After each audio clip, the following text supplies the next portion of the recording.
नमस्कार दोस्तों। वैदिक संस्कृति की सीरीज चल रही है जिसमें हम आज के वीडियो में उत्तर वैदिक काल की सामाजिक, आर्थिक और धार्मिक स्थिति को डिस्कस करेंगे। इससे पिछले वाले वीडियो में हमने उत्तर वैदिक काल की भौगोलिक विस्तार और राजनीतिक व्यवस्था के बारे में पढ़ा था। अगर वो वीडियो आपने अभी तक नहीं देखा है तो उसका लिंक आपको डिस्क्रिप्शन बॉक्स में मिल जाएगा। तो चलिए स्टार्ट करते हैं हमारी आज की क्लास। सबसे पहले हम बात करते हैं सामाजिक स्थिति की। तो जो ऋग्वैदिक काल में जो सिस्टम था, जो समाज था, वो पितृसत्तात्मक समाज था और परिवार की जो प्रथा थी वो थी संयुक्त परिवार प्रथा।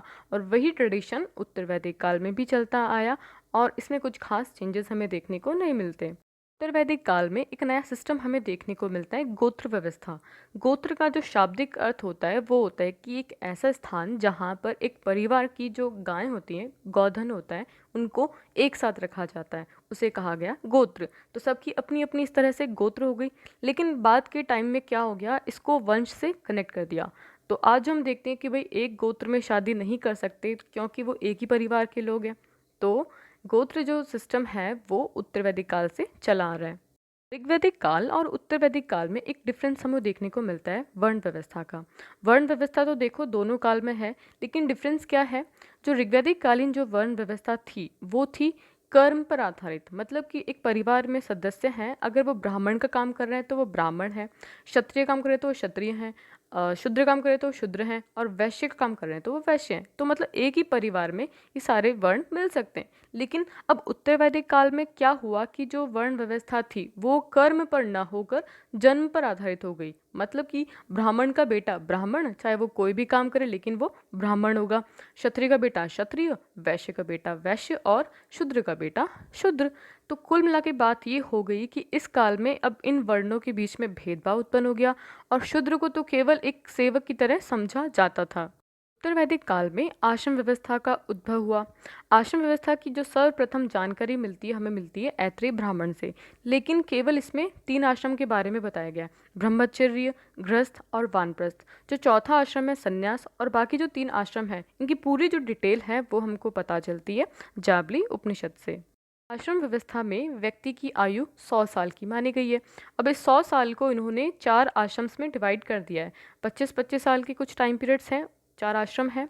इसमें कुछ उनके कर्तव्य निर्धारित किए गए, उन कर्तव्यों का ये पालन इस आश्रम व्यवस्था में करेंगे। तो जो पहला आश्रम है वो है ब्रह्मचर्य आश्रम, जिसका टाइम पीरियड है 0 to 25 ईयर्स। अब इस टाइम पीरियड में क्या होगा कि वो गुरुकुल जाएगा, शिक्षा ग्रहण करेगा, अपना सर्वांगीण विकास करेगा।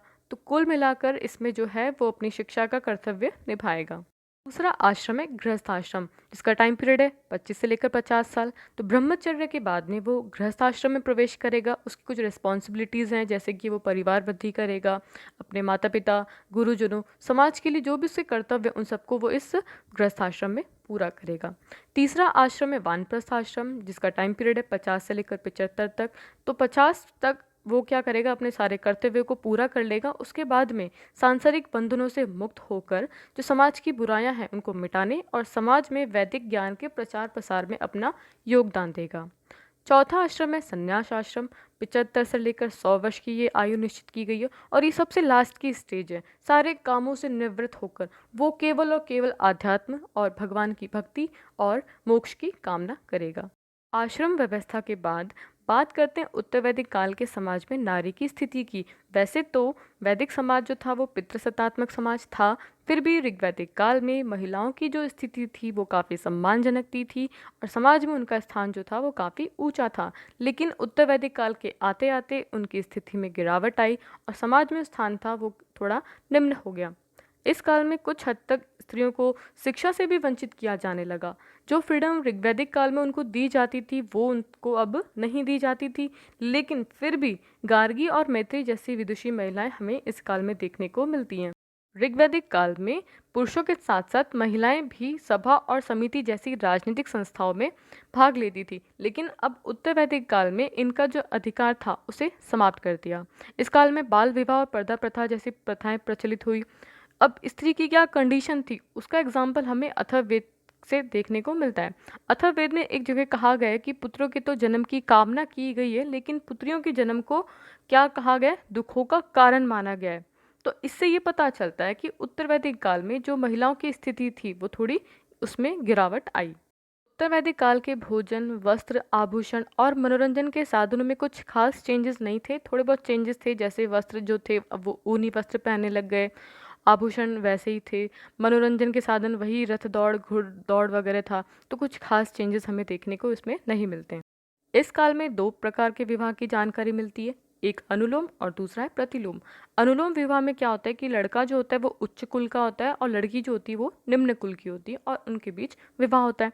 प्रतिलोम विवाह में क्या होता है कि जो लड़का होता है वो निम्न कुल का है और लड़की जो है वो उच्च कुल की है और उनके बीच शादी होती है। लेकिन प्रतिलोम विवाह को समाज में अच्छा नहीं माना जाता था।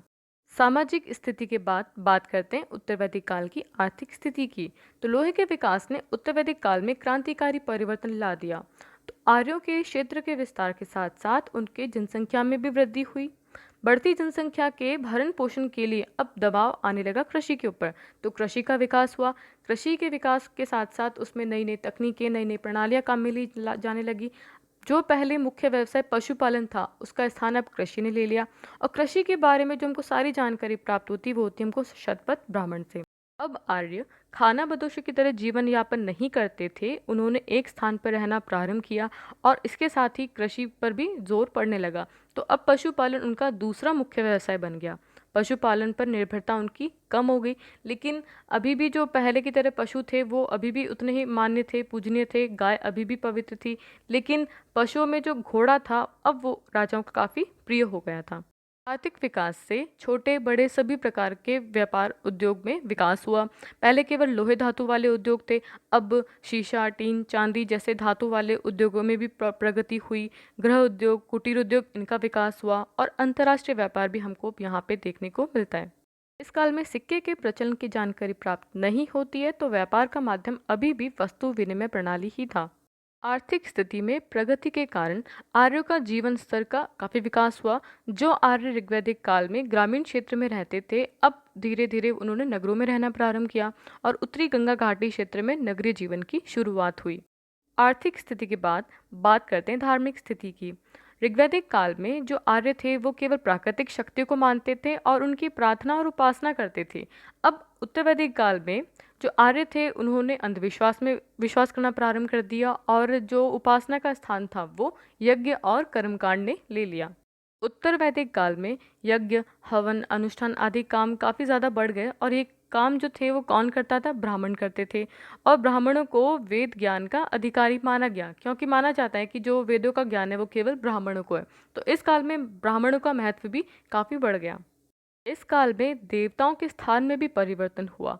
ऋग्वैदिक काल में इंद्र जो थे सबसे प्रमुख देवता माने जाते थे, लेकिन उत्तर वैदिक काल में प्रजापति जो थे वो मुख्य देवता बन गए। इन्हें सृजन यानी निर्माण का देवता माना गया।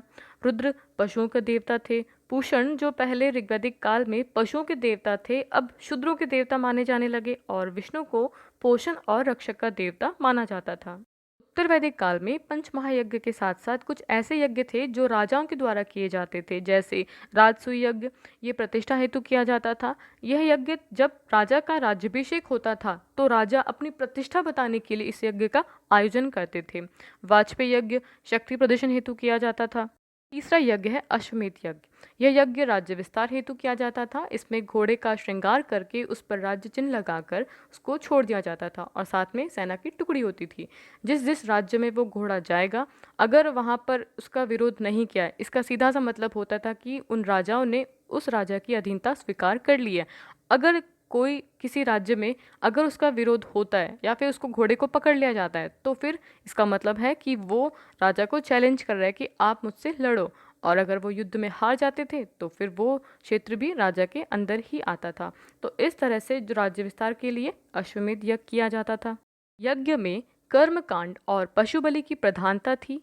उत्तर वैदिक काल के अंत में उपनिषदों की रचना हो चुकी थी। उपनिषदों में यज्ञ, कर्मकांड और बलि की निंदा की गई है और उपनिषदों ने कर्मकांड के स्थान पर अध्यात्म और ज्ञान मार्ग पर बल दिया है। दोस्तों, इसी के साथ ही वैदिक संस्कृति की सीरीज़ कंप्लीट होती है। मेरी पूरी कोशिश थी आपको एक एक पॉइंट को अच्छे से इजीली समझाया जाए। उम्मीद करती हूँ आपको सब कुछ अच्छे समझ में आ चुका होगा। अगर ये वीडियो आपको पसंद आए तो इसे लाइक करें, दोस्तों के साथ शेयर करें और चैनल को सब्सक्राइब करें। Thank you so much.